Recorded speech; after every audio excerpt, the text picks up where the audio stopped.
Assalamualaikum warahmatullahi wabarakatuh. Selamat pagi anak-anak. Bagaimana kabar kalian? Semoga sehat ya. Karena terkendala COVID, jadi kita tidak bisa bertatap muka secara langsung. Baik, bertemu lagi pada pembelajaran bahasa Indonesia ini. Sebelum memulai pembelajaran, alangkah baiknya kita berdoa terlebih dahulu. Berdoa dimulai. Selesai. Apakah pada pembelajaran kali ini semua siswa masuk atau ada yang tidak hadir? Jika ada yang tidak hadir, maka cantumkan di bawah alfa atau sakit atau izin ya. Baik. Pada pembelajaran kali ini, Ibu akan bertanya terlebih dahulu pada kalian.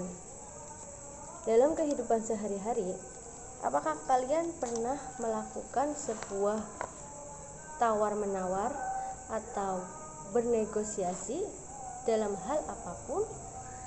Pastinya kalian pernah ya. Misalnya kalian pergi ke pasar atau pergi ke warung atau di jalan kalian membeli sesuatu. Pasti kalian akan menawar terlebih dahulu barang tersebut.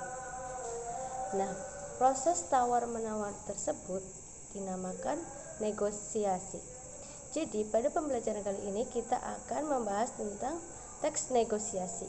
Apa sih itu teks negosiasi? Teks negosiasi adalah kesepakatan bersama dengan orang yang memiliki kepentingan berbeda.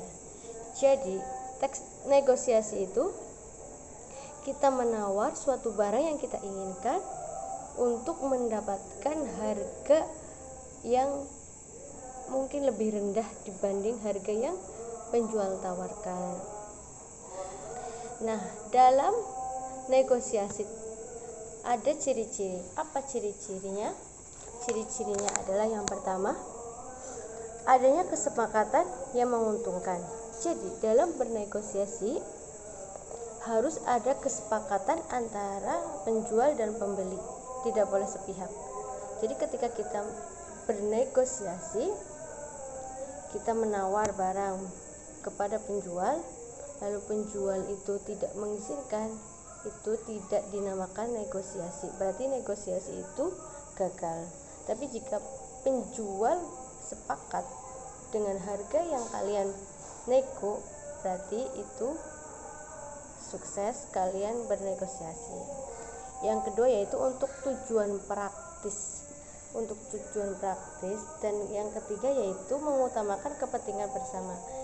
Mengutamakan kepentingan bersama yaitu sama-sama untung antara penjual dan pembeli. Yang keempat yaitu saran penyelesaian sesuatu.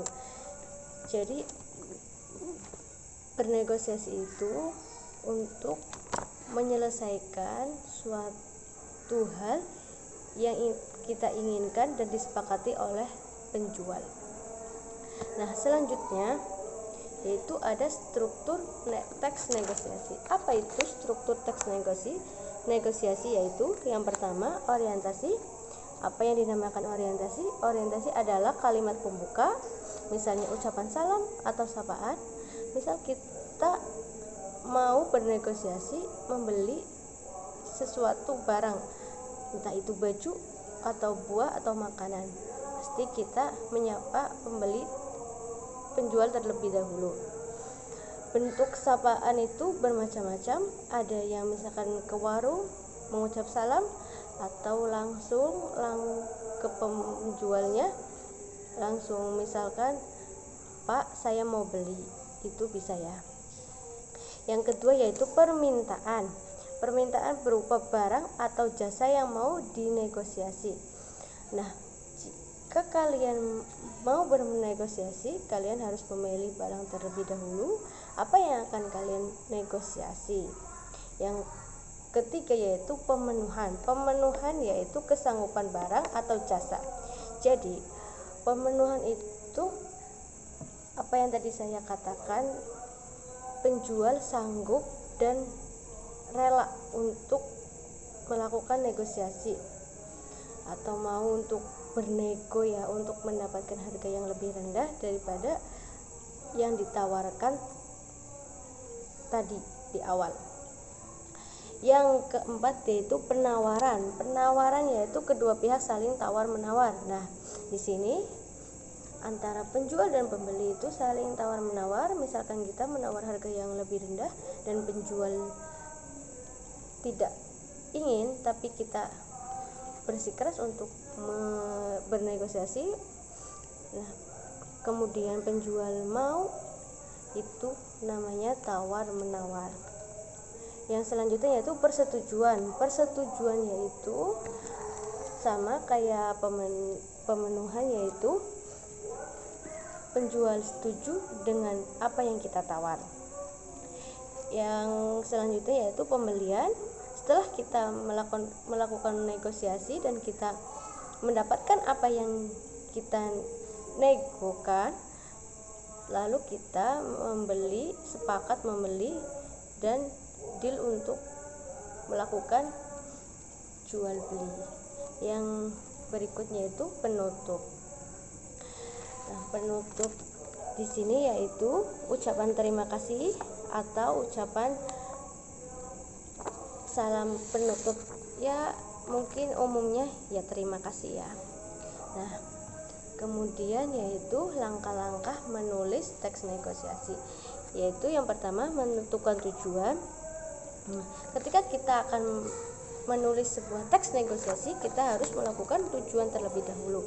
Apa yang akan kita negosiasikan, barang apa yang akan kita jual belikan. Misalkan kita menjual apel atau menjual barang, baju atau yang lainnya, itu jadi harus ditentukan terlebih dahulu tujuannya.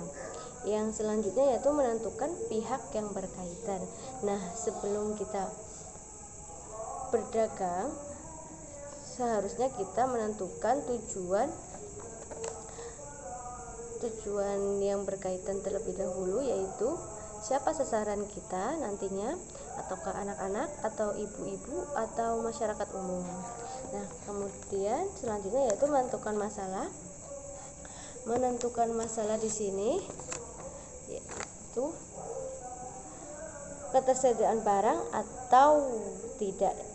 Jadi jika kita mau jual beli atau menjual suatu barang, itu kita harus mengecek terlebih dahulu apakah barangnya itu ada atau tidak. Yang kemudian yaitu menentukan solusi penawaran, yaitu bernegosiasi barangnya atau saling tawar menawar. Nah, menentukan solusi penawaran, ketika kita menjadi seorang pedagang, kita harus memikirkan terlebih dahulu solusi agar nantinya kita bisa melakukan tawar menawar atau negosiasi. Mungkin kita bisa mengira-ngira harga terlebih dahulu atau bagaimana ya. Kemudian menentukan kesepakatan. Nah, kesepakatan ini yaitu antara penjual dan pembeli melakukan persetujuan untuk bernegosiasi.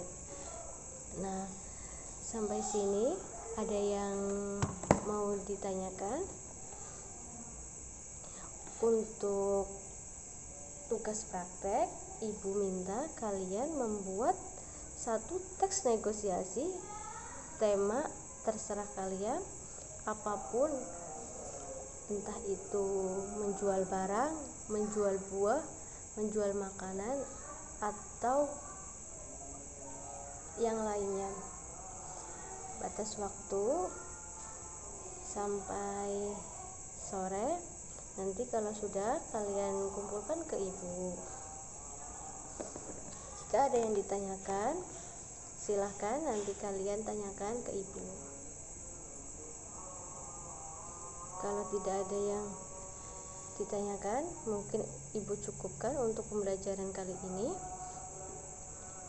Ibu akhiri, wassalamualaikum warahmatullahi wabarakatuh.